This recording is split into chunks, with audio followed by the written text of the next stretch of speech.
Comment préparer sa valise pour un voyage en Thaïlande? Bonjour, c'est Laurine et Mickaël et aujourd'hui on se retrouve pour une nouvelle vidéo. Vous vous sentez sans doute perdu face à votre valise pour votre futur voyage en Thaïlande. Vous avez l'impression d'emmener toujours trop de choses avec vous, mais avez-vous seulement les bonnes informations pour préparer votre valise? Après avoir vécu plusieurs mois en Thaïlande, voici notre guide complet. Tout d'abord, il vous faut des vêtements adaptés au climat tropical. Des vêtements légers et respirants, que ce soit en coton ou en lin. Donc pour les t-shirts, les shorts, les débardeurs ou même les robes pour les femmes.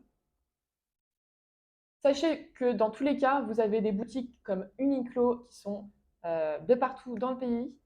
Donc n'hésitez pas aussi à aller y faire un tour si jamais il vous manque quelque chose. Une tenue de soirée si vous souhaitez profiter de la vie nocturne. Sachez cependant que certaines boîtes de nuit n'acceptent pas les tongs et les shorts. Des vêtements couvrants pour les temples, donc prévoyez un pantalon long et un t-shirt pour respecter les codes vestimentaires des temples. Pour les femmes, bien vous couvrir les épaules et les genoux.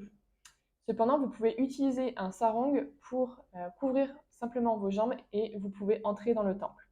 Pour les hommes, couvrez-vous bien les épaules. Cependant, les shorts type Bermuda sont autorisés. Par contre, pour le palais royal, il vous faut absolument un pantalon long, sinon vous ne pourrez pas entrer dans le palais. Ensuite, une veste légère ou un sweat pour la saison fraîche et plus particulièrement dans le nord de la Thaïlande. Par exemple, en février, avec Mickaël, quand on est arrivé à Chiang Mai, on a ressenti le besoin de nous couvrir un petit peu, surtout durant la matinée, parce que justement il faisait un peu frais. Un imperméable ou un poncho, surtout durant la saison des pluies, qui est de mai à octobre. Sachez cependant que vous pouvez en trouver sur place facilement et que c'est aussi utile durant le festival de Songkran. Un maillot de bain pour profiter des sources chaudes dans le nord de la Thaïlande ou alors pour profiter des îles, des plages et du snorkeling dans le sud, mais également aussi pour vous baigner dans les piscines. On vous recommande également d'emmener avec vous un t-shirt anti-UV manche longue afin de vous protéger au maximum du soleil, surtout si vous venez dans le sud de la Thaïlande et profiter donc du snorkeling. Parce que mine de rien, en fait, lorsque vous avez la tête sous l'eau, bah, votre dos peut prendre facilement les rayons du soleil. C'est comme ça d'ailleurs qu'on a eu un énorme coup de soleil avec Mickaël quand on est allé en Malaisie. Donc on a adopté cette habitude depuis et plus aucun gros coup de soleil depuis. Une casquette pour vous protéger du soleil, des chaussures confortables style tennis comme les Stan Smith. Je prends cet exemple parce que c'est celle que j'ai actuellement. Des tongs, que ce soit pour vous balader à la plage mais aussi en ville. Pour les femmes, il y a une marque de tongs que je recommande particulièrement, c'est la marque Havaiana. En fait, il propose des tongs sandales, donc facilement, vous pouvez facilement les enlever et j'ai trouvé ça très pratique lors de notre tour du monde qu'on a effectué donc, avec Mickaël l'année dernière. Likez la vidéo si ces informations sont utiles. Ensuite, la trousse de toilette. Donc vous avez les éléments de base qui sont la brosse à dents, le dentifrice, la crème hydratante, mais n'oubliez pas vos soins spécifiques. Sachez quand même que vous avez une limite de 100 ml par contenant pour l'aéroport, surtout si vous faites un voyage en cabine. Sinon, mettez tout en soute, hein, parce que vous n'avez pas de limite de ce côté-là. La plupart des hôtels fournissent le gel douche, le shampoing et même un conditionneur pour les cheveux. Donc de ce côté-là, la Thaïlande est vraiment top. Une crème solaire SPF 50+, qui résiste à l'eau parce que vous allez sans doute beaucoup transpirer ou alors vous baigner. Et si possible, respectueuse des océans. Vous avez un petit label sur les crèmes. Donc là, nous, on utilise la SVR Sun. Et vous avez ce petit label tout en bas. Vous le trouvez dans pas mal de produits. Alors, je ne sais pas si vous le voyez. Là. Une serviette microfibre pour la plage. Sachez qu'elles sont légères, qu'elles ne prennent pas de place et qu'elles sèchent très rapidement. Vous pouvez en trouver facilement chez Decathlon. Pour les femmes, au sujet des protections hygiéniques, il est plus facile de trouver des serviettes que des tampons. Alors prévoyez vraiment le nécessaire. Ensuite, pour la trousse de secours. Alors sachez qu'il y a des pharmacies et parapharmacies de partout en Thaïlande et des soins qui sont vraiment de qualité dans les hôpitaux. Donc, c'est pas la peine de prendre trop de choses.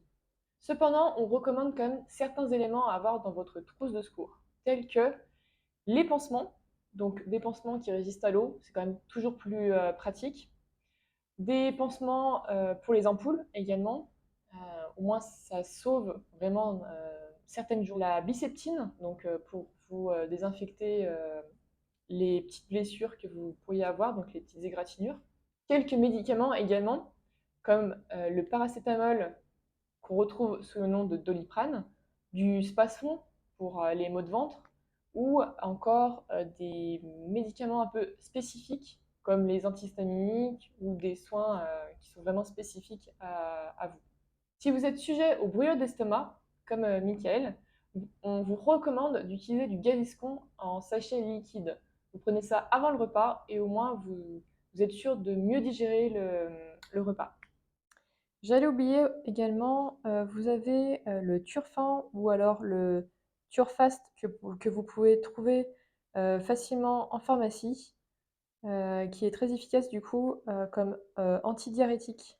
On vous conseille également la biafine si vous avez des gros coups de soleil, mais normalement, si vous suivez nos conseils précédents, vous ne devriez pas avoir de gros coups de soleil comme ça. Pour les produits anti-moustiques, on vous recommande la marque Insect Écran où il est noté zone infestée, qui a la norme DEET 50%. Sachez cependant que vous avez d'autres marques en Thaïlande avec la norme DEET, que ça soit 50% ou plus de 80%. Par exemple, la marque Skinter Guard. Je vous montrerai une petite image pour vous faire une idée. Vous pouvez vraiment en trouver en Thaïlande. Par contre, ils sont quand même beaucoup plus chimiques, beaucoup plus dosés. Donc, c'est pour ça qu'on vous recommande plutôt l'insecte écran qu'on a l'habitude d'utiliser et qu'on a utilisé durant notre tour du monde et qui marche très bien. Ensuite, pour les accessoires, alors on vous recommande le sac 10 litres, c'est le petit sac à dos 10 litres de Decathlon, qui est très pratique pour transporter vos affaires ou même une bouteille d'eau si vous partez en excursion à la journée. Si vous partez en excursion dans le sud et plus particulièrement sur les îles, euh, vous allez sans doute avoir vos affaires mouillées si vous n'avez pas de sac imperméable. Nous, quand on est parti l'année dernière en Thaïlande, on a regretté de ne pas avoir de sac imperméable à ce moment-là. Donc, on vous recommande bien les sacs qui sont de type Black Case Artesol.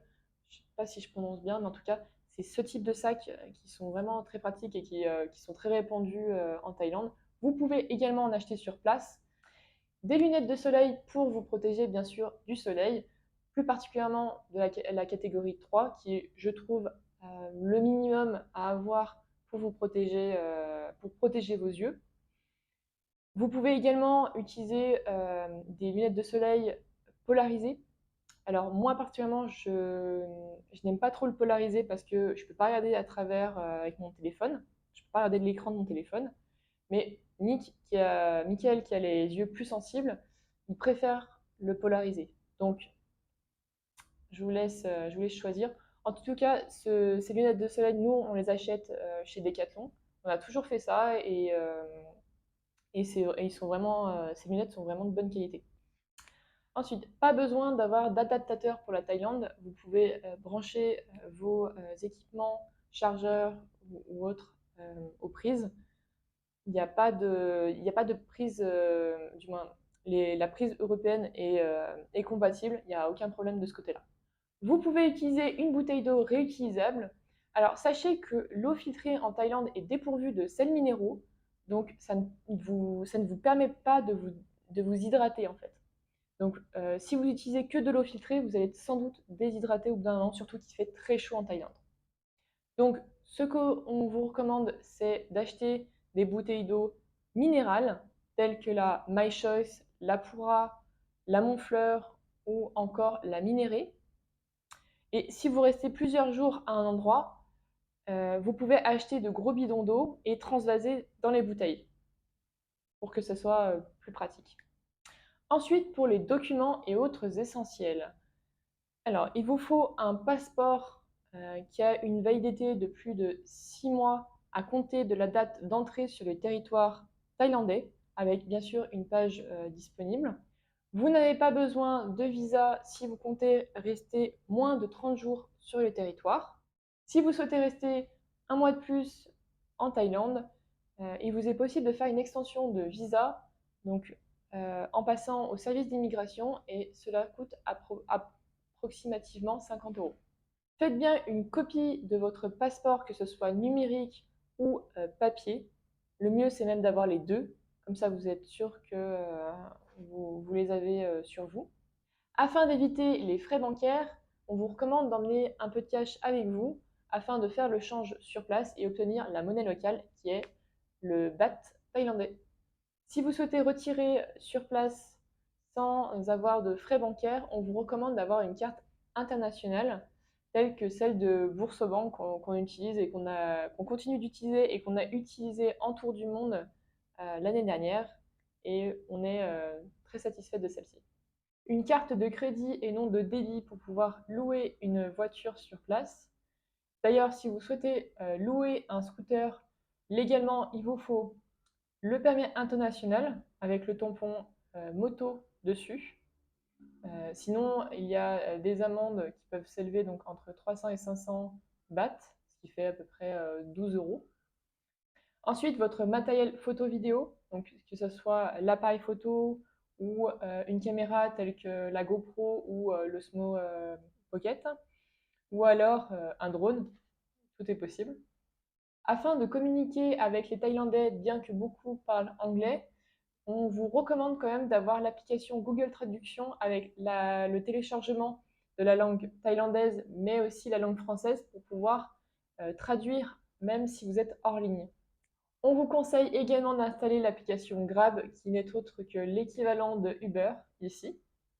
On vous recommande également de préparer un document, que ce soit numérique ou papier, avec la liste des activités que vous souhaitez faire, la liste des logements, mais également les transports, afin que ce soit plus simple pour vous de circuler dans toute la Thaïlande.